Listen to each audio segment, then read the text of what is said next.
The donor slammed the counter. My watch is gone, and every gaze slid to Dion. Pause the program, Preston breathed. Rashad's hand hovered between optics and us. I gripped the mic. If I tell the truth now, something breaks, or finally opens. Before we dive in, make sure to hit subscribe, tap like, and share this video. The more voices we reach, the louder these stories become. And drop your city in the comments. Let's see where love finds us. Charleston wakes soft and salt-sweet, marsh light pooling along the harbour and sliding through the tall windows of Indigo District Yoga. Colette Arden steps inside like someone arriving late to her own life, camera perfect in cream leggings and a cropped wrap top that knows every curve and glorifies them. Thick, lush, undeniably sexy, she moves with the boldness of a woman used to being watched, and the private hesitation of one who has forgotten how to breathe for herself. "Welcome," says the man at the desk. He doesn't sell a package or scan her outfit. He just looks steady and human. "I'm Rashad, first class." "First since college," she admits, tucking platinum hair behind her ear. "I'm Colette. I need something quiet." "Window mat," he says, warming a smile like a held door. "We'll keep the world out there for an hour." Inside, the room smells like cedar blocks and line-dried cotton. Spanish moss outside the panes hangs like slow green lace. A record crackles to life. Velvet brass, low vinyl hiss, the sound of permission. Colette unrolls a mat and discovers that her expensive athleisure has not, in fact, purchased balance. Mountain pose feels like a press conference. Forward fold trips an alarm in hamstrings that have survived stilettos but never humility. Her mind keeps drafting emails against her will. Donors, venue timelines, a seating chart weighted with legacy. She breathes like a woman hiding behind a smile. Rashad's voice finds her anyway, warm and precise. "Inhale through the nose. Exhale like you mean it. Let your shoulders listen."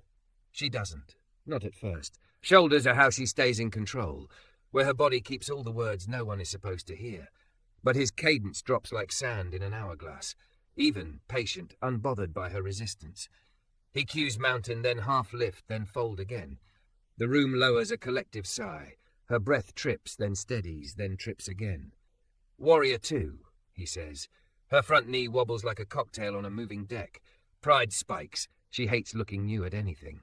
He steps close enough for his presence to register. Not so close it sets off alarms. "Permission to adjust?" he asks. She nods before she means to. His fingertips hover, then guide. Stack knee over ankle, soften the jaw, lengthen from heel to crown. He doesn't push. He offers direction until the pose organizes itself around the possibility of ease. The trembling quiets. She swallows the bite of sudden feeling.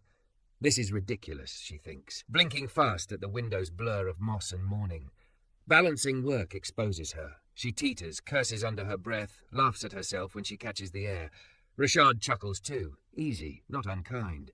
"Falling is feedback," he says. "We listen, we learn." "Try telling that to a sponsor who wants their logo bigger than the stage," she murmurs, then flushes. He grins without taking the bait. The class is not a confessional. It's a room with breath in it. He threads them through a slow, steady flow. In Down Dog, her wrists protest years of scrolling and strategizing. In Pigeon, her hips argue with every compromise she has ever made. His instructions land like notes. Notice the ground. Let the jaw stop arguing. Choose one thing to release, not all of them. She tries. It feels like attempting to fold a map while driving. In Savasana, the record whispers its last quiet crackle. He dims the lights until the ceiling suggests a sky. Something unclenches where her heart has been braced. Her body feels partly hers, partly borrowed from a woman who knows how to be held by a room. She does not cry. She does not move. She lies still and learns what it might mean, for 4 long minutes, not to perform.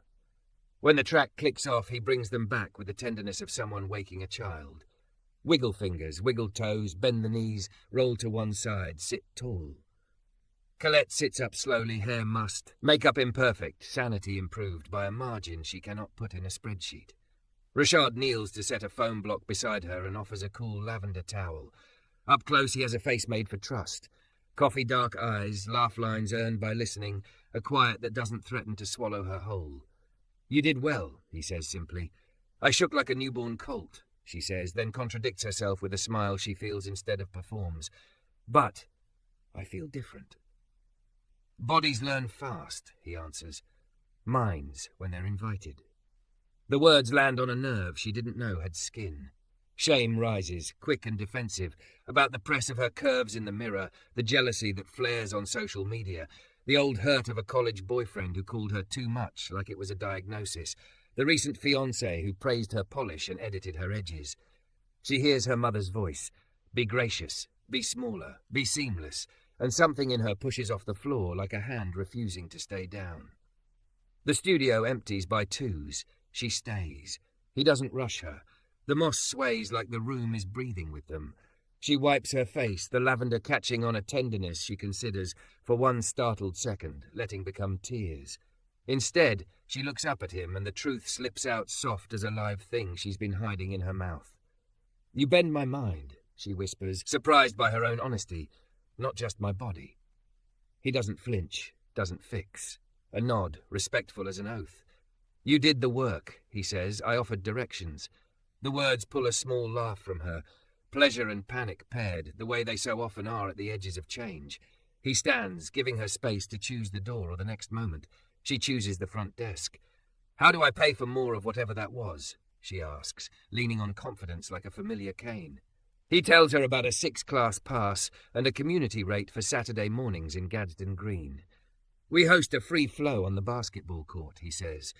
Seniors, teens, anyone who needs breath and doesn't have an app for it. Donations keep the lights on at the rec centre. She pockets the pass, then hesitates. The old life tugs at her sleeve. Tonight's board dinner, a gala that wants her smile more than her opinion, a meeting where a man will explain her own budget to her.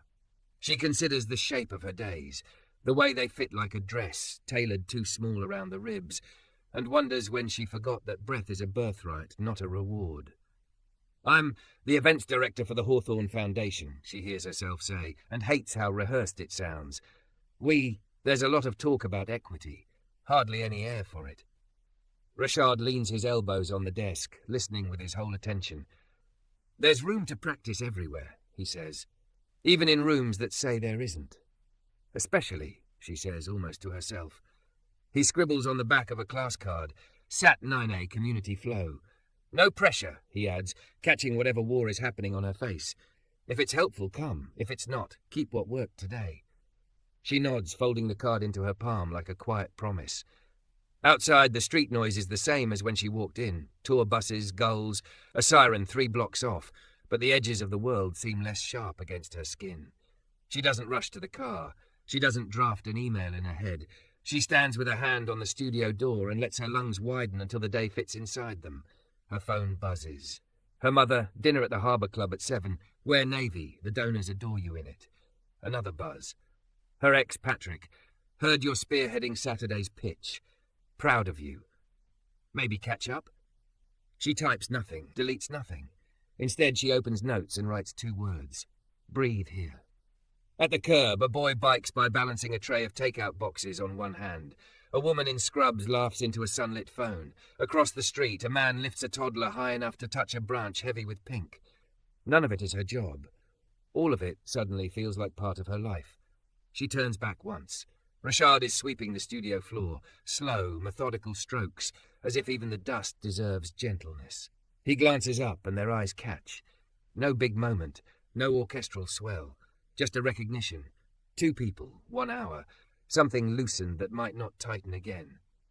At the light, she makes a decision that startles her with its small courage. She leaves the navy dress bag in the back seat and drives home to shower without turning on a single podcast that tells her how to optimize anything. In the mirror, she lets her hair dry in waves instead of forcing it smooth. Her body, thick, curvy, glorious, looks like a woman who belongs to herself. She says it under her breath, not to make it true, but to hear it aloud. I am not a project. I am a person. The hour at Harbour Club arrives, all polished silver and moneyed laughter. She attends, she smiles, she says less than usual and feels more than she expects. When a donor leans in to suggest that diversity is nice but outcomes matter, Colette inhales to correct him, then exhales to choose a different battlefield. Not here. Not tonight. She sends herself a calendar invite instead.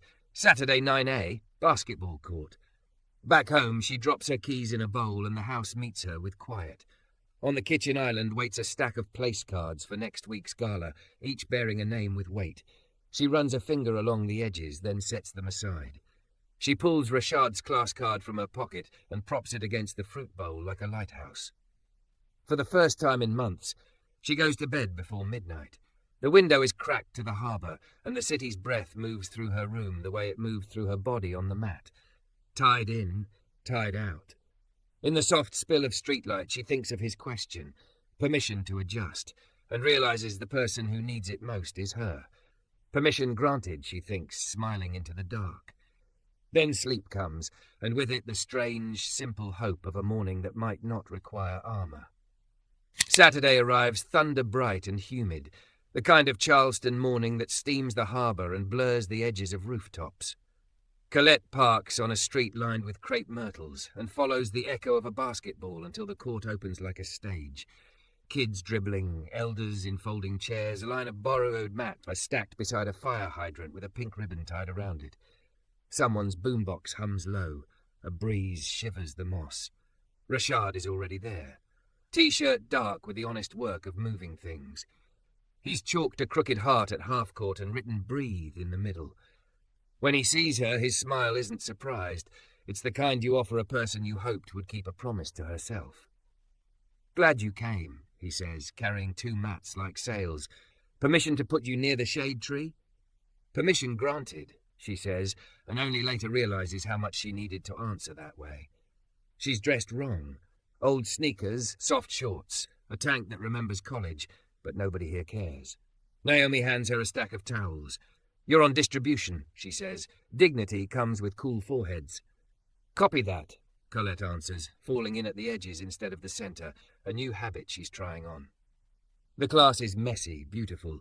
Rashad cues in plain language, a rhythm that makes space for knees that creak and wrists that complain. Soften what's loud, he says. Let what's quiet speak up. He demonstrates with a veteran who jokes about his rusty hinges, then adjusts a middle schooler's stance without touching, mirroring from 3 feet away so the kid finds the shape himself. An elder named Miss Alma refuses child's pose because childhood was back when air cost nothing, and everyone laughs, the sound big enough to share. When the balancing sequence comes, Colette's brain tries to take over, spreadsheet breath, PR posture. She wobbles, catches, wobbles again. Across the court, a girl with braids grins and lifts her heel, wobbles too, then gets it. They point at each other like teammates who've never met. Colette feels something uncomplicated move through her chest. Falling is feedback, Rashad calls. We listen, we learn, we try again. She tries again. This time her gaze hooks on the chalk heart. Her heel lifts. The world steadies. When she lets the foot come down, she realizes she's smiling with her whole face, and not one part of her hurts for it. After Savasana, people stay. They always do, Naomi explains. Breathing together makes a room out of anywhere. A kid named Dion volunteers to fold mats for community service hours, but mostly because Coach Rashad brings muffins. Colette collects towels damp with other people's work and doesn't flinch from the intimacy of that. Rashad passes a dented donation coffee can. Dollars clink, coins sing. He doesn't count in front of anyone. Coffee? He asks when the court thins. There's a spot on King that won't rush us out. I could drink a river, she says, then adds, I can help you pack first.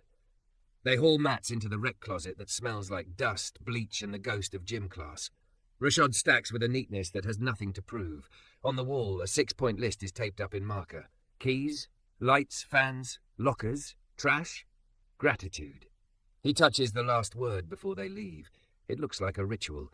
At the cafe, condensation runs down her glass onto a ring of napkins. Rashad stirs nothing into his coffee and sips it the way he teaches. Present, no garnish. So, he says, not to pry, just to invite. Events director by day. Saturday towel captain by choice. I'm tired of my life only earning adjectives, she says. Polished, seamless, camera ready. Nobody uses words like honest for a gala. She tries to laugh it off and fails. I was good at being small in the right ways. Now my body refuses and maybe my head is catching up. He doesn't rush to fix it. The space between them stays friendly, unhurried. Small isn't always safe, he says. Sometimes small is just practiced. Who taught you that? She asks, curious. He thinks for a moment. A studio that liked my playlists more than my posture. he says finally, a wryness that doesn't curdle into bitterness. Crowd loved me until they noticed I didn't match the brochure. I started teaching in church basements and courts because nobody in those rooms needed me to prove anything except that I would show up. Show up, she repeats, tasting the phrase like a promise. What's your big dream? You must have one. He tips his head, measuring whether telling the truth will change anything. To stop renting air, he says. Find a space we can keep. Mats in the morning, tutoring in the afternoon, job readiness on Saturdays. Breathe and build, same address. You should call it that, she says before she can help herself. Breathe and build. He smiles like a man who found a word he'd been reaching for. Maybe I will. She wants to offer money. She wants to offer introductions. She doesn't want to turn his work into optics. She feels around for a bridge that isn't ownership. I run internships through the Hawthorne network every summer, she says carefully. They mostly go to the usual suspects. I could, if it's wanted, design a pilot with paid placements in partner venues, hospitality, event ops, front desk, real hours, real supervisors, transit stipends because opportunity without bus fare is just a poster. Rashad watches her with that same steady attention he gives to someone finding their stance. Wanted, he says. If we build it so the kids leave with references and pride, and if the adults remember they're there to learn too. I can write a proposal by Monday, she says. They'll ask about risk and PR. I'll talk outcomes and I'll talk names. People hear differently when you put a human in the sentence. Bring me in to design the soft skill training, he says. De-escalation, boundaries, how to stay yourself when a lobby gets loud. It's a plan, she says, then laughs, lighter than she feels. Look at me, conspiring in public. Her phone buzzes like a mosquito. Her mother, Harbour Club brunch tomorrow. Preston will be there. Wear coral. Photographers adore you in it. She silences the screen. Rashad notices, not the content, just the shift in her shoulders. You okay? I'm practicing saying yes on purpose, she says, so I can say no and mean it. Both are muscles, he says. We work them. They head back toward the court to return a forgotten water bottle, and the sky decides to turn the afternoon into a small storm. Rain strafes the street. They duck under the rec centre awning, shoulder to shoulder, water beads on his forearms. Her hair frizzes into soft rebellion. People run past laughing like they're in a commercial for summer. Charleston auditioning for a movie, she says. Low budget. He answers, delighted. Great cast. She looks at him there, dark eyes lit by the ordinary joy of a sudden downpour, and the feeling she feared, the one that might excavate her life, arrives without asking for a speech. Not fireworks. Not a swoon, just the immediate cellular ease of standing next to someone whose presence asks nothing ugly of her. He turns, the question in his face more felt than said. Permission to. He stops himself and shakes his head. That belongs in the room. Out here, maybe I should ask for a rain check. She laughs, grateful to have her breath back. Permission to make that joke, she says. Granted. The rain thins to mist, the kind that lingers like a thought. They walk to her car in a silence that doesn't ask to be filled. At the door, he pauses. Tomorrow afternoon, I run a restorative at the studio, he offers. If brunch with coral hurts, I've got bolsters and quiet. Deal, she says, and the word feels like a tiny hinge swinging open.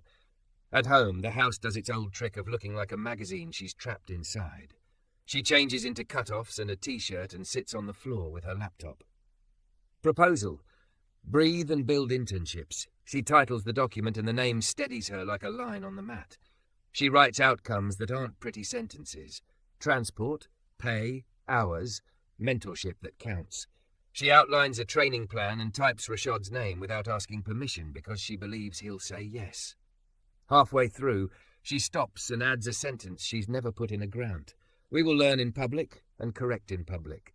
The truth tastes bracing and right. Her mother calls. She lets it go to voicemail. She listens anyway. Darling, Preston reserved a table. He's very taken with your leadership. Don't be late. Her thumb hovers over callback. Instead, she texts Naomi, could you be a reference for the proposal?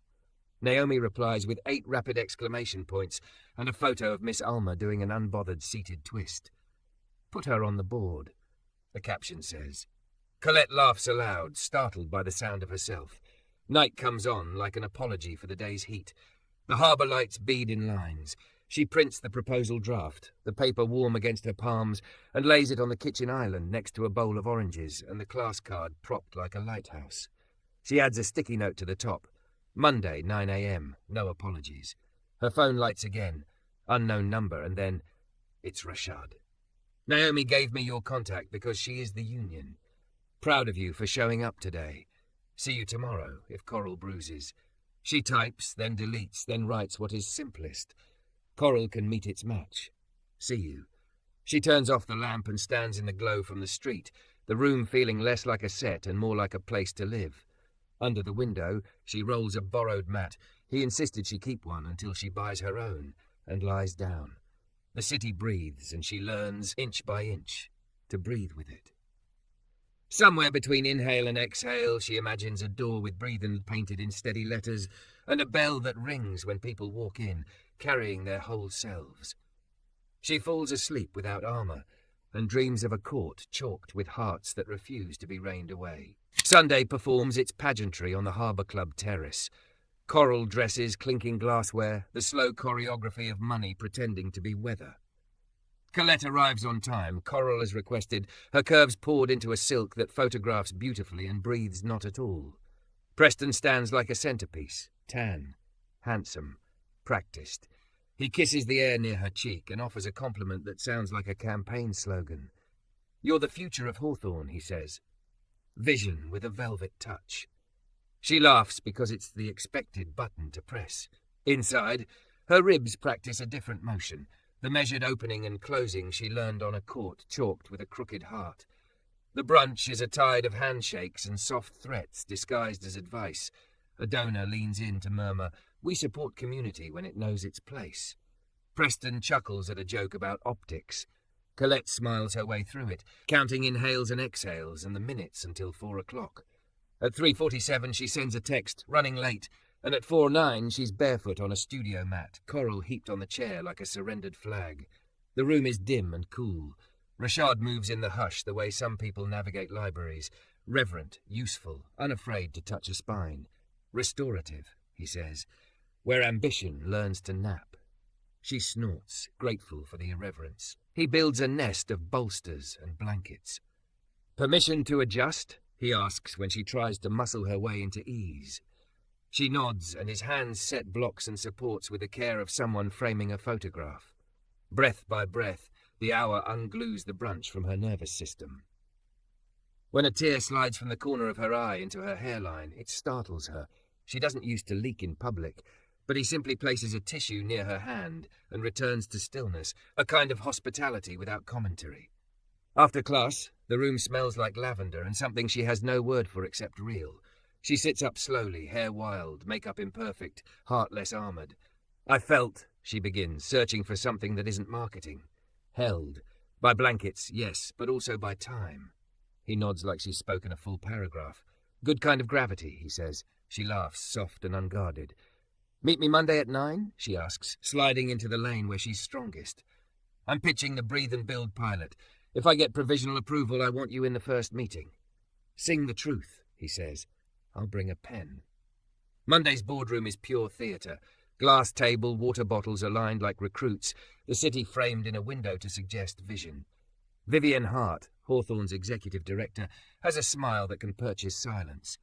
The CFO, Marcus, has a spreadsheet allergy to risk. Preston is consulting, which means taking up a chair he did not earn. Colette stands at the far end, proposal in hand, the coral dress replaced by navy that behaves like armour. She starts not with optics, but with names. Dion, Miss Alma, a shy girl with a braided bun who straightened when someone mirrored her stance. She speaks transit stipends before applause lines, mentorship hours that count before hashtags that trend. She offers numbers, intern retention rates when pay is real, the cost of losing a young worker to humiliation. She ends with a sentence she added in a rush and underlined twice. We will learn in public and correct in public.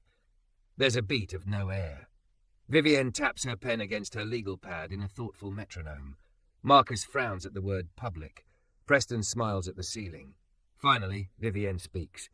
Provisional approval, she says. 12 paid placements, 2 partner venues. Transit stipends, evaluation at 60 days. She lifts an eyebrow. Secure a community partner of record and a training plan that addresses guest interactions, and bias. Marcus will require a liability review. I will require backbone. Can you produce both? Colette exhales a yes that tastes like the court's salt morning. I have a partner in mind, she says, and a trainer. Bring them this afternoon, Vivienne replies. 3 o'clock. She sends the text from the elevator. His reply is immediate. On my way. When he steps into the boardroom at 2:58, he isn't wearing a costume for the occasion. He is exactly himself. Dark tea, clean lines, a quiet that sits like a well-built chair. Vivienne greets him with the same courtesy she gives donors. Marcus doesn't quite mask his surprise. Preston asks what playlist makes people behave. Rashad answers nothing he didn't hear. He sets a slim, handwritten curriculum on the table. Conflict is a breath problem, he says. Loud rooms steal breath. We teach kids how to keep it. We teach adults how to notice when they've taken it. Scripts, posture, a way to step away without shrinking, and rules for employers, what we won't ask kids to swallow to keep a guest comfortable. Liability, Marcus says, as if it's a spell that can undo the human parts. Boundaries are liability's friend, Rashad answers. We write them down. We mean them. Vivienne reads quickly the way some people listen. When can you train our supervisors, she asks. Tomorrow morning, he says. Bring the union, she says, and smiles when he grins. Naomi, Miss Alma, whoever tells the truth without needing a map. After, in the hallway that smells like lemon polish and accumulated decisions, Colette leans against the wall and lets the adrenaline drop. You were. She shakes her head, lost for adjectives that aren't hollow. Exact and kind. Same, he says. You soldered a policy to a heart. She wants to kiss him. The wanting arrives as clean as a bell, without spectacle or apology. She holds it like a warm cup she's not ready to spill. Coffee, she says instead, then back to work. They build the training overnight in a shared Google Doc and on the studio floor with tape and index cards. She drafts checklists that refuse to infantilize. He writes scripts for escalation that don't sound like a security manual. At midnight, they sit cross-legged on mats, mirroring each other without meaning to. She tells him about the boyfriend who praised her edges until he sanded them down. He tells her about a place that loved his charisma until it noticed his skin. Neither story asks for pity. Both ask for a different future. You make rooms safer without announcing it, she says. You make rooms honest without burning them down, he replies. On good days, she says. On purpose, he says, and the word has begun to belong to them. The first training is a strange kind of sacred. Supervisors in suits trying Warrior 2, the HR manager tearing up quietly when Miss Alma says, respect ain't a tone, it's a practice. Colette watches a man in a silk tie realize his laugh sounds like dismissal and take it apart, piece by piece, until it doesn't. Rashad coaches a woman through a script for apologizing without collapsing. The room shifts from watching to witnessing. Afterwards, Vivienne stands in the doorway and murmurs, keep going. By Friday, they've placed 4 interns. Colette spends the morning walking each through a lobby like a map she refuses to admit runs through places she used to ignore. She pairs a shy kid with a supervisor who has patience woven into his bones. She moves a chatterbox from concierge to event setup where her energy is a gift. At noon, she texts Rashad a small victory. Lila got her name tag without the word temporary. And a small fear, Preston wants a photo op with interns for the newsletter. He replies, no props. Real humans. You've got this. At 3, Preston strides in with a photographer and a smile you can buy wholesale. A few quick shots for the donors, he says, positioning the kids like flowers in a lobby vase. Colette steps between him and a boy who goes still the way people do before they disappear. No staged pictures, she says, steady. We'll share their stories when they decide. Until then, training's happening. Preston's charm cools a degree. This is how support happens, Colette. This is how control happens, she answers low. We're choosing the other thing. The photographer clears his throat and retreats. Preston's jaw does a thing men's jaws do when they don't get their way in public. We'll discuss at the next meeting, he says, which is rich with threat. She nods like a woman who's no longer bargaining with her backbone. That night, the rec centre is a storm of chairs and hope. They've promised a community info session. Parents, teens, supervisors, anybody curious. The clouds crack, and the lights flicker, and then the building sighs into darkness. Someone groans. Someone laughs. Colette pulls out her phone, turns on the flashlight, and holds it under her chin like a kid telling a ghost story. Plan B, she declares, and her voice rings in the warm dark. Stations. Front desk greetings here. Use your outside voice. Events set up there. Teamwork under pressure. Hospitality boundaries in the corner. Rashad's going to teach you how to say no without apologizing. The room rearranges by starlight of phones. Rashad's laugh cuts through the thunder and steadies everyone. They run the training in a chiaroscuro of light and shadow, script pages glowing in people's hands. A parent asks a hard question about safety. A teen answers with the new steadiness she's practiced all week. Colette feels it physically, a city muscle strengthening around a different idea of who belongs where. When the power thunks back, applause goes up like relief in a language everyone speaks. In the white noise after, Colette finds Rashad by the open door. Rain beads along the threshold like punctuation. My mother texted 3 times, she says. Preston emailed twice. Both versions of the same sentence. Be careful. Be courageous, he counters, and it doesn't sound like a bumper sticker in his mouth. It sounds like a door. Are you scared? She asks. Sometimes, he says. I'm more scared of staying the size some rooms assigned me. She inhales, slow and true. I want to see the space you're dreaming of, she says. Not on paper. The actual one. He grins, sudden and boyish. Come on. They drive 3 minutes in a lifetime to a shuttered laundromat on a corner where the city forgets to send tourists. The sign still reads Quick Clean in a font that did its job in 1989. He unlocks the busted grate. They step into a room that smells like old soap and beginnings. Rows of unplugged machines squat like relics. A fan hangs crooked, the kind of detail you could love or fix. He talks while they walk.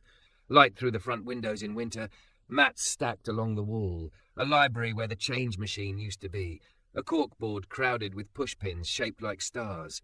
His hands measure a doorway that isn't there yet. Hers touch a chipped tile and decide it will be beautiful when the kids track scuffed sneaker arcs across it. Listen, he says, and she does. Even empty, the building has a sound, rain on tin, a future practicing its first words. She reaches for his hand without ceremony. He meets her halfway. Permission to adjust everything? She asks, smiling at the size of it. Together, he says, and the word answers her palm with a warmth that holds. The storm eases. The old sign creaks. Somewhere outside, a siren wails and then recedes, as if the city is exhaling. In the hush that follows, a plan takes its first true breath. Monday tastes like rain and brass polish. The Pier House Hotel, one of Hawthorne's partner venues, glows with its old river pride, marble floors slick with the morning's humidity. Colette arrives early in a linen blazer and flats she can run in, the proposal binder under her arm and a knot inside her ribs she refuses to call fear. 4 interns wait at the staff entrance with paper name tags and new posture. Lila, quiet eyes, sharper mind. Dion, muffin-fueled loyalty. Kendra, nervous chatter organised by lists. And Matteo, eager hands too quick to apologise. Crew, this is just a lobby with costumes, Colette says, smiling like a coach before tip-off. We have breath, we have scripts, we have each other. Rashad stands with them, hands in the pockets of a clean black tee, like a person who trusts a room to be what he makes of it. 4 in, he cues, raising his fingers. 6 out. They breathe together. The knot loosens a notch. By 10, Kendra has shadowed 2 check-ins without dissolving into sorry. Lila has mastered the art of the quiet solution. Matteo has unlearned the urge to sprint for every bell. Dion holds the line of the queue with a confidence that belongs to him and no one else. Colette floats, a clipboard she doesn't need in her hand, checking names, catching flinches, preventing small disasters invisible to anyone who hasn't run events in a hurricane. She feels an unfamiliar pride that doesn't need an audience. At 11:30, brass doors swing and Preston arrives with a donor in linen and a watch face big enough to read from the mezzanine. Pier House is lucky, Preston tells the air. Hawthorne is in good hands. He shakes Colette's hand and stage whispers, "Quick photo later, just you and the interns." Bright smiles. Donors love to see outcomes. Outcomes are people, she says evenly. We'll ask them. He clocks the boundary and files it away as a future argument. Lunch breaks stagger like a zipper. At 1, the lobby breathes quieter. At 1:06, a voice slices through the room, the donor with the unfathomable watch, face flushed. "My watch," he barks, slapping the counter. "It's gone." Heads turn, the way they always do when money panics. Colette steps forward before anyone decides what story they want this to be. "We can help," she says. "Let's walk through where you last saw it." "I just had it," he snaps. His eyes flick to Dion, who is at the desk, posture trained and perfect. The look isn't long enough to be an accusation. It is long enough to be ugly. "We'll check the bell cart, your claim tickets, the route from the car," Colette continues, steady. She signals to security with her eyes, the way you do when a room can wobble if you blink. "And we'll pull the corridor cameras." "Cameras?" he says, the word doing an interesting thing to his voice. "Standard protocol," she answers. "It protects everyone." Security arrives too fast, which is to say, the rumour travelled as if it had a press pass. The captain nods to Colette, then to Dion, then to the donor, measuring which person he needs to keep in the room so the truth has time to appear. "Sir," Preston says, smooth, "let's handle this discreetly in the office." "No," Colette says. The room goes still. "We follow protocol out here. Dion has not left the desk since 12:40. He stays at the station. No one is escorted anywhere without cause." She turns to Dion, whose jaw is making a choice. "Stay with me," she says, softer. 4 in. Dion raises his hand, breathes, nods. Preston smiles a warning. "Let's de-escalate in private," he murmurs, the words a velvet trap. "Moving him makes an accusation we haven't earned," Colette says. "We'll start with footage from the portico to the elevator bank. Then we'll check the service hallway." "My consent?" the donor says, brittle laughing. "Do I need to sign a form in blood?" "You need to stay," Colette answers, "and tell the same story you're telling now." Rashad takes 1 step closer to the desk, not crowding, visible.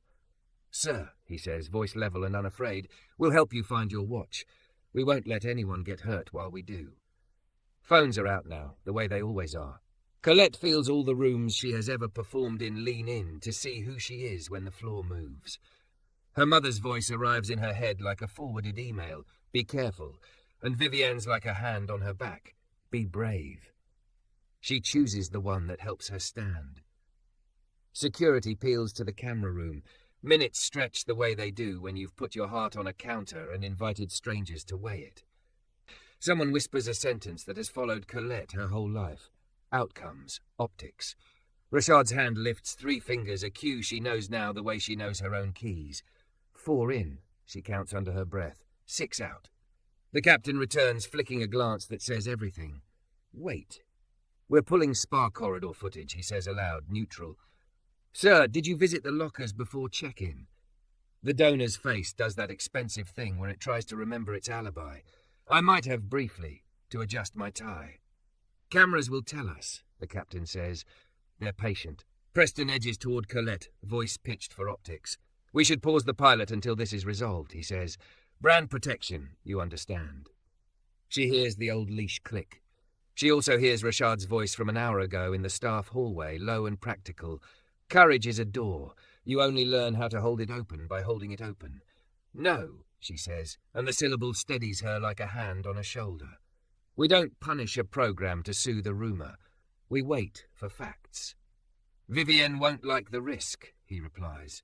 "She likes the truth," Colette says, and because she needs the room to hear it more than she needs to be liked, she steps onto the little podium near the desk and picks up the house mic. "Friends," she says into the lobby, the word choosing something besides customers. "We have a report of a missing item. We are checking cameras. Until we have facts, we do not accuse.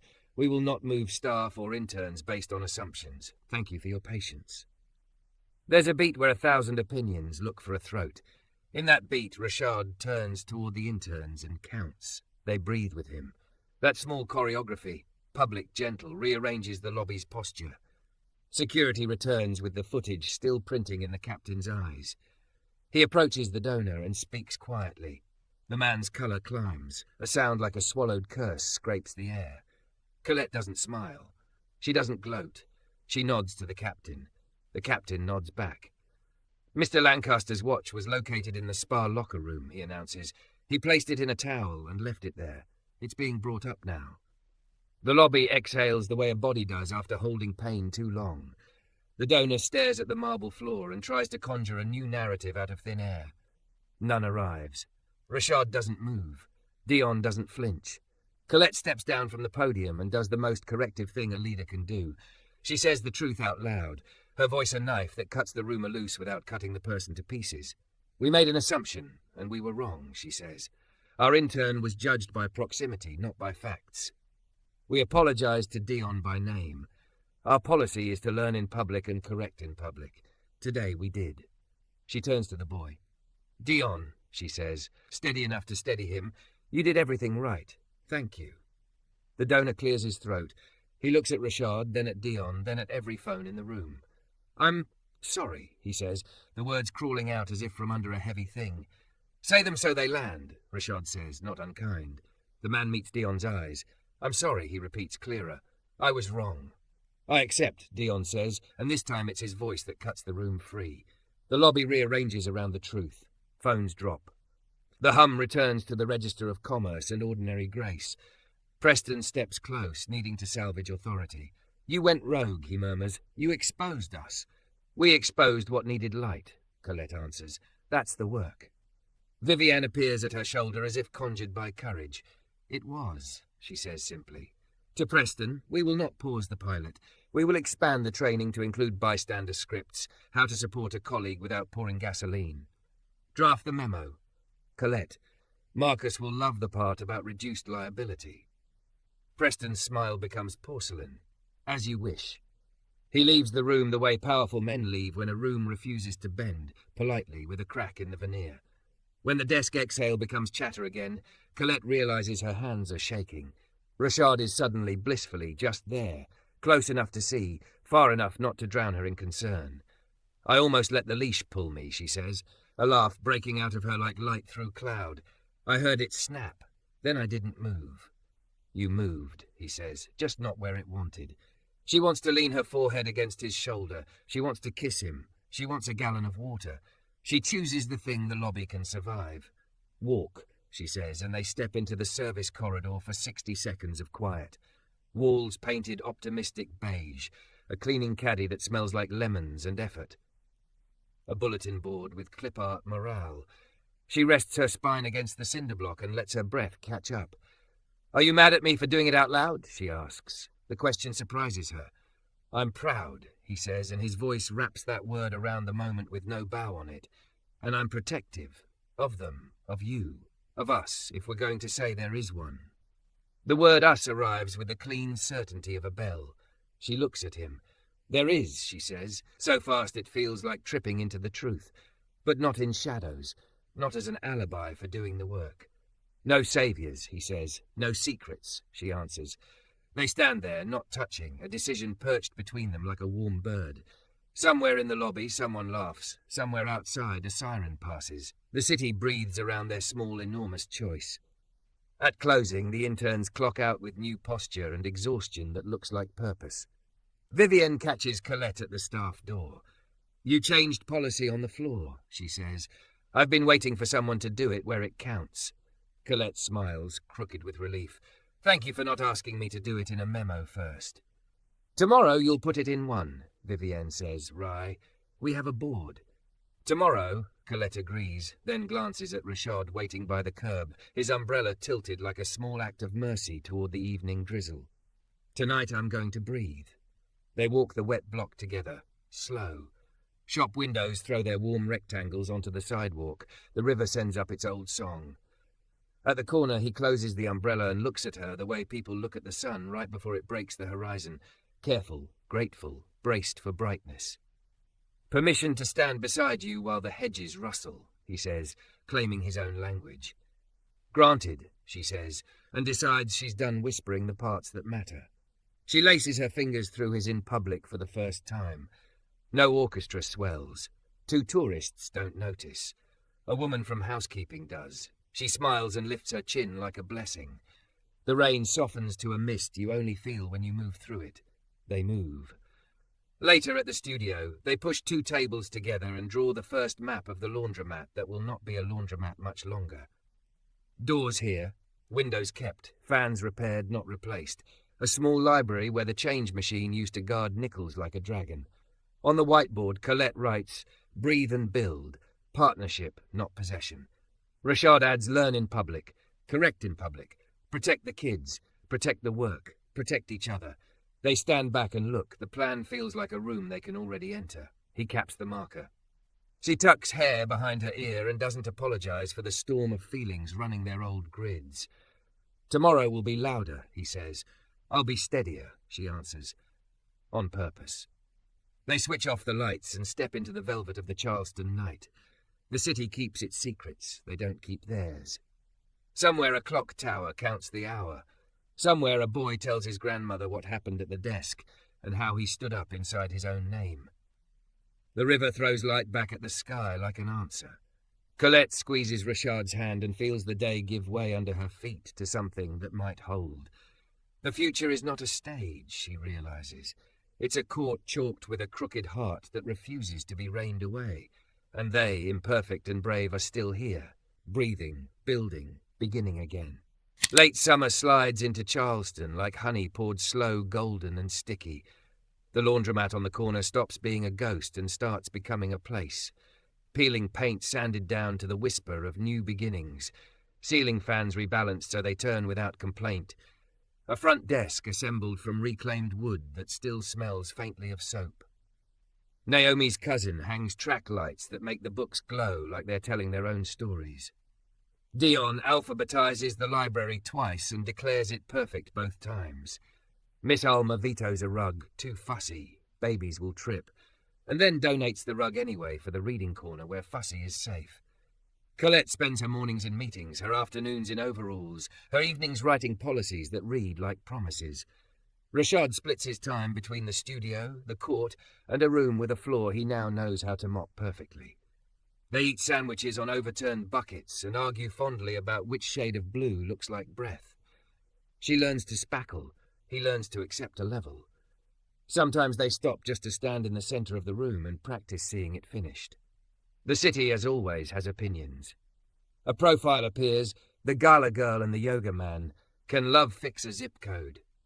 Colette reads the headline and feels her stomach lift the way it does in an elevator. She sends the link to Vivian with 3 words, "Not our grammar." Vivian replies, "Not our story. Keep going." The inspector comes on a Tuesday with a clipboard and a history of never being charmed. He dings them for an emergency light that hums when it should simply shine, for a second egress door with a sticky hinge, for an exit map that assumes people can read when fear is at the wheel. "Fix these," he says. "Call me back. You want kids in here?" Make the door obvious to a storm. They fix them. Dion recruits 2 friends and a stepdad who knows wiring. Naomi swaps the hinge. Colette redraws the exit map with arrows so clear a panicked heart could follow them. Rashad buys a second first aid kit and mounts it where instinct would reach. The inspector returns, frowns softened to the neutral of professional respect. "There," he says, signing. "Now this is a place I would tell my sister to go." A thunderstorm tests the old roof that night and finds a memory of a leak. Colette arrives to a drip over the check-in desk, the sound like an apology no one owes. Rashad brings a ladder. Naomi brings a bucket and a curse. They patch, they tarp, they call in a favour. Miss Alma arrives with towels and coffee. "Every good house has a story about a roof," she says, squeezing Colette's shoulder. "You're earning yours." The ribbon cutting is scheduled for Saturday at 4 because joy looks better in sunlight, and also because the cheapest musician they love can only come then. On Friday, Preston calls from a number that prefers to be answered. "Hawthorne secured a matching grant," he says briskly. "Naming rights for the reading room go to the donor. They've suggested the Preston Vale Literacy Lounge. We'll need your signature by noon." "No," Colette says. Silence. Then the sound of someone who thinks they misunderstood the word no. "I don't think you heard me." "I heard you," she says. "We're not selling ownership. Partnership only. The reading room is for kids who don't know Preston Vale yet and might never need to." "You're turning down $50,000, he says, incredulous. "I'm protecting the way the room breathes," she answers, and hangs up before her hand can shake. An hour later, a clip circulates, cut like a weapon, of the watch incident at the pier house.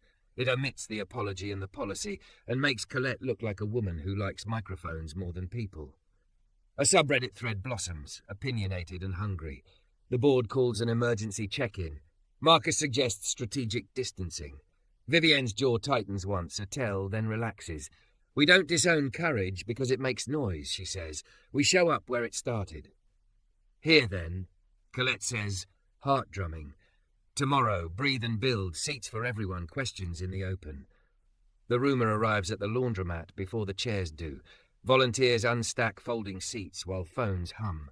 Rashad draws a chalk heart on the sidewalk, habit now, and writes welcome inside it. We promised learning in public, he says, catching Colette's eye. This is the public. This is the lesson. She nods and presses the mic checks button until it lights. Out on the street, a bus sighs. In her chest, something steadies that used to flinch. At 4 o'clock, the block looks like an invitation that worked. Teens in collared shirts they chose themselves. Parents holding babies who are going to crawl on the math worksheets, and that will be fine. Miss Alma in her Sunday hat over Saturday shoes. Naomi at the sign-in table, her smile saying we mean it. Vivienne slips in without spectacle, sits where anyone could. Even Marcus comes, posture skeptical, eyes curious in spite of themselves. Colette opens with the thing she always forgets in ballrooms, her own name said like it belongs to her. Hi, she says, and it's soft enough to land. I'm Colette. This is Rashad. This is Breathe and Build, which is only real because of all the names in this room. She doesn't touch the rumour yet. She gives the floor to Dion, who explains the difference between being told to be professional and being taught what that means in a place that doesn't punish your first try. Lila talks about learning how to say, "One moment, please," in a way that buys time and respect. A mother asks about safety. The inspector stands and points at the new light and the clear map and says he'd send his favourite niece here. Miss Alma says she will be on the reading corner like a small benevolent dragon. Only then does Colette pick up the thread she refuses to let strangle the day. A video of me made the rounds last night, she says. It was cut to make me look like I enjoy conflict. Here's what I enjoy. Apologies that land. Policies that protect. Young people who get to keep their breath in rooms that weren't built for them. We will keep learning in public, which means sometimes we'll be loud while we get it right. This place exists to make that loud useful. A man with his arms crossed at the back uncrosses them. A woman who had come to be angry finds she is tired instead and sits down. Vivienne catches Colette's eye, the look that says, yes, keep. Rashad takes the mic only long enough to do the thing he always does, give the room a body to borrow when nerves make minds forget. 4 in, he says, lifting his hand. 6 out. 100 people inhale, 100 people exhale. The building hears and settles into its bones. Questions become offers. A caterer volunteers to send snacks for homework hour. A plumber raises a hand and says the old pipes sound like loneliness. He'll fix them Tuesday. A librarian brings a crate of paperbacks that will be dog-eared by October. Marcus clears his throat and says something that is almost an apology and fully a commitment. Hawthorne will fund transit stipends for the year. A line item, not a byline. Preston arrives late. He stands outside the circle long enough for everyone to notice and then steps in like he meant to. He asks for the mic without introducing himself. I'm concerned, he begins, about mission drift. Mission drift, Miss Alma repeats, tasting the phrase. Honey, the mission finally found current. Laughter rinses the tension. Preston flushes the colour of men who are not used to being heckled by joy. He starts again. We can help, but there have to be standards. There are, Rashad says. He points to the board where they've written, protect the kids, protect the work, protect each other. They're the kind we'll enforce. Preston looks at Colette like she's the traitor in his favourite movie. You used to understand optics. I care about outcomes, she says. Names in paychecks, mentorship that counts, lobbies that don't take breath without permission. She gestures toward the sign above the door, the paint still drying. This isn't my project. It's our place. If you want in, the price is humility and a folding chair. The room applauds, not because they like the fight, but because they like the terms. Preston lowers his gaze and, for the first time in weeks, shuts up. They cut a ribbon that is really a piece of laundromat cord, because symbolism is better when it tells the truth. Kids roar. Flashbulbs happen because of course they do, but the photos are of hands and faces and not just the scissors. Someone gets chalk on the hem of Colette's dress. She doesn't care and decides that might be the best sentence in her new life. After the crowd thins, the building hums like a tired choir. Volunteers stack chairs into towers. Teens compare name tags. The inspector lingers long enough to fix a squeak in the lock with a key trick he learned in 1987. Vivienne scribbles 3 notes and then hugs Colette like a peer. "No memo can do what you did today," she says. "Draft one anyway Monday. The board needs receipts." "I'll send the first tuition invoice to Experience," Colette says, smiling into a gratitude that feels heavy and right. "Then I'll send the second to Practice." Vivienne glances at Rashad and then back. "Tell your truth out loud where it serves the work," she says, "and tell your love where it serves your lives. They aren't the same rooms. You get to choose both." "Thank you," Colette says, and means it down to the soles of her paint-splattered sneakers. When it's just a handful left, a summer dusk pools in the windows. Rashad looks around like a man counting breaths on a deck he built himself. He touches the photo wall where 3 pictures hang. Dion at the desk, Miss Alma in her hat reading to a toddler, a sunrise over a pier where 2 silhouettes stand shoulder to shoulder before they had words for what they were doing. "Walk?" he asks. They take the familiar route to the water, cutting through the court where chalk hearts are more permanent than anyone expects. The pier wears evening like a shawl. Gulls fold themselves into sleep on pilings. The river pushes light back at the sky until the sky gives in. "I thought I would be terrified saying no like that," Colette says. "I was steady."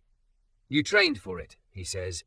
"On mats, in lobbies, with your own name." "I want to say something brave and messy," she says, laughing because she knows he will hold it without tidying it. "I love you, not for the story we make or the rooms we change, for how I breathe near you, for the way your quiet makes space and doesn't ask me to be less to fit." He doesn't dramatize. He doesn't perform. He says it back like a vow and a daily plan. "I love you, Colette, for your spine, for your soft, for the way you tell a room the truth and then stay to help it learn it. No saviors. No secrets," she says. "On purpose," he says. They stand like that until the air cools enough to make them remember jackets. When they turn to walk home, to the studio, to the building that will never be a laundromat again, she threads her fingers through his and feels the future not as a stage, but as a series of doors they'll keep opening. Breath, and then another breath. Brick, and then another brick. Behind them, the water moves without asking permission, carrying everything that needs carrying. Ahead, the sign over the door will dry by morning, and inside, on a corkboard already crowded with pushpins, there's room for one more note. Permission to keep building, it reads in her head, the handwriting already his and hers together. Granted.